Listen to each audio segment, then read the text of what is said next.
Hey everybody, and welcome to Chris Hacks Life. I'm Chris, your host, and today's topic is one that should be pretty interesting to you. I'm going to talk about how it's possible to become a millionaire by saving just $1 a day. The power of $1 a day. All you need is a few decades and just the slightest bit of discipline. Want to know more? Stay tuned. You might also have the concern that the Yellowstone supervolcano might blow its top before you reach 50 years of saving and investing. That would wipe out most of the population of North America. It's a very minuscule likelihood that that's going to happen. You might also wonder, well, what if I die and I won't be able to enjoy all that money? If you're dead, you won't care. But if you're old and you have no money, your choices in life become very, very limited. So get started saving as soon as possible and watch the hypothetical example that I'm going to give. You might be wondering, how's it possible to save up to $1 million by saving just $1 a day? The answer to that has to do with the power of time and the power of compounding. If you're in your teens, it's entirely likely that you could become a millionaire by saving just $1 a day. If you're in your 20s, it's iffy. And if you're in your 80s, it's going to be impossible. So I'd like to start out with a hypothetical situation. And this hypothetical situation is going to have a few assumptions. Number one, the person is going to start saving immediately after getting their first job at around age 16. Number two, they're going to work until they are 67, which is the cutoff for full employment benefits under Social Security. Number three, they're going to stay in the same job for those 51 years. And number four, they're never going to get a promotion. They're never going to get a raise. And they're just going to be doing the same thing over and over and over every day. They're a marginal employee who does just enough to avoid getting fired. They just show up every day and work. As I said, our hypothetical employee is as marginal as you can get. No side hustles, no extra education, no motivation to improve themselves at all. Just doing enough not to get fired from wherever they're working. When most people think of an entry-level job, they think, say, flipping burgers. I always know when I was in high school, people would say, you better get a good education or you're going to wind up asking someone if they want fries with that. Another marginal job that people get is, retail. And there's nothing wrong with flipping burgers. There's nothing wrong with retail. But most people don't want to keep those jobs until they hit their retirement age. I know that I flipped burgers for a couple of years in college, and I was more than happy to put that behind me. So to make this hypothetical situation work out, I looked up two of the largest employers in the United States. Number one, McDonald's. Number two, Walmart, because that's the burger flipping, that's the retailer. And also, those are the companies that come up a lot of times when people are pushing for that whole $15 an hour minimum wage. So we're going to assume that our hypothetical individual is going to get a job at Walmart. And the reason I chose Walmart is because I was able to look at their retirement plan online. McDonald's was a little more difficult to find exactly how they run their 401k. So our hypothetical individual is going to work at Walmart, and he's going to work enough hours to get $1,500 a month or $18,000 a year. That doesn't sound like a whole lot, okay? But out of that $18,000 a year, $1,500 a month, he's going to save $30. So $30 a month, $360 a year. So our hypothetical employee decides to give this video a thumbs up because of the great information it's given him to allow him to build wealth over the long run. Our Walmart employee decides to sign up for the Walmart 401k plan. And Walmart is going to match every dollar that our hypothetical employee gives on a dollar-for-dollar basis, up to 6% of his salary. Therefore, on an $18,000 a year salary, this individual would sign up for a 2% deduction each payday to get to the $30 a month and the $360 a year. With Walmart's matching contribution, that $360 now turns into $720 or $60 a month. He's in effect doubled his money right off the bat.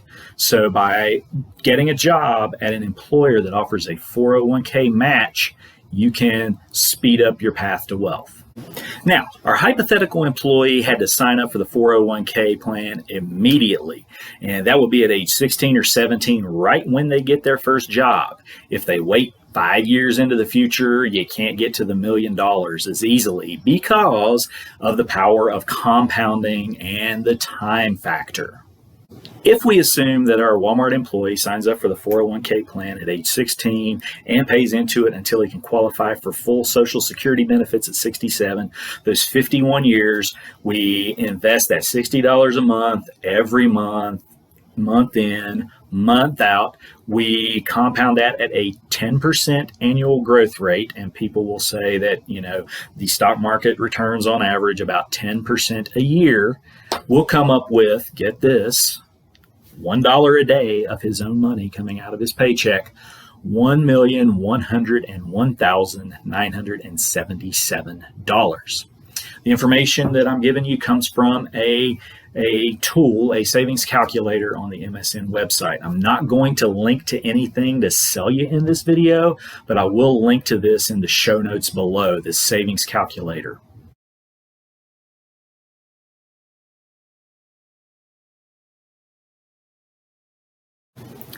That way you can play around with the numbers yourself to see how much you can contribute and how much your contributions will add to your nest egg over time.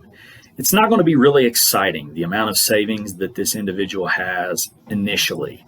For example, after the first year, our hypothetical individual is going to have, with the 10% annual growth rate compounded on a quarterly basis, a whopping $747. After 5 years of giving towards this 401k plan and getting the company match, our hypothetical employee will have just under $4,600 saved up. That's not a whole lot, but if we keep up for another 5 years to the 10-year mark, that has grown to a little more than $12,000. And then when we get to the 20-year mark, we're now at $46,000 that this employee has gained by giving to the 401k on a month in, month out basis. Now, $46,000 is not really a life-changing sum, but the snowball is starting to roll and it's starting to pick up wealth as you go along. It's not until midway through year 28 that our employee has reached the six-figure mark of $100,000. But if we go just a couple of years into the future, after 30 years of working at Walmart, part-time, making about $18,000 a year and giving $30 a month into the 401k, getting the 401k match, our individual now gets to $132,000. And this is where the snowball really starts to pick up speed and velocity and start to grow. At the 40-year mark, our employee is at $367,000 in his 401k plan. And if we put that out to year 51, 16 to 67, doing no more than putting $1 a day into the 401k plan and getting the match, we get to $1.1 million, assuming a 10% rate of return on average and compounded. To get to a retirement account balance of $1.1 million, our investor has contributed only $18,360 of his own money. Walmart has contributed $18,360 additionally. All of the rest is the power of compounding at work. Now, you might be a Dave Ramsey fan. I know I like Dave Ramsey's stuff, but I do question his assumption that the stock market will return 12% annually over the long haul. If he's right, however, if you just give $1 a day and get an employer match for those 51 years, you'll wind up with a little less than $2.5 million by the time you hit Social Security age. You might think I'm being optimistic with my 10% estimated return in the long-term stock market.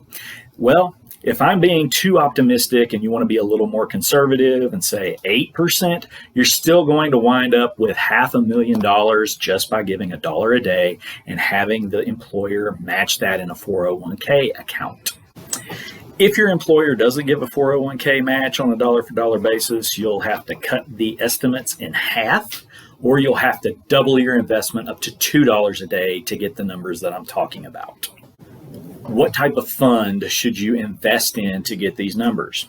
Warren Buffett, probably the greatest investor of all time, recommends putting your money into a simple S&P index fund that will mimic the returns of the S&P over the long haul.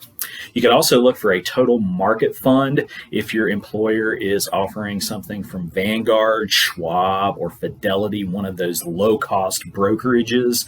If you're able to do that, you should be able to mimic the market returns, which, as I said before, have basically historically given you about 10% annually. Now, this 10% is an average compounded return over time. There might be a year or two where the market goes down 20, 30, even 50% like it did during the Great Recession. However, there are other years that will offset that where it can go up 15, 20, 25%. And over time, the highs tend to get higher while the lows are also higher. If the market happens to be down, keep on putting that money towards it. Just look at it as an opportunity to buy stocks on sale. Who doesn't like a sale, right? If you're getting started later than age 16, you'll have to put more than $1 a day towards your retirement to get to $1 million. I'm sorry, them's just the maths. It has to do with the length of time you're able to contribute, as well as the rate of return and the ability of that money to compound over time. Your biggest concern about getting to $1 million in 50 years is the fact that inflation is going to erode some of the purchasing power that $1 million will give you. Guess what? You're right. But think of it in these terms. Would you rather have $1 million in your retirement account in 50 years, or would you rather have a big fat donut? Because if you give nothing, nothing compounded over 50 years is, get this, nothing. You will bag the bagel. So just keep on investing. Even though it'll be worth less in constant purchasing power, you're still going to be better off than if you give nothing to your retirement account.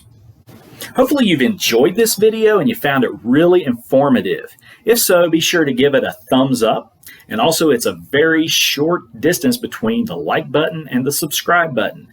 If you could click that subscribe button, I'm always looking for new subscribers. And then you can hit the notification bell so you can be informed when the next video comes online. Thanks for watching. This has been Chris Hacks Life.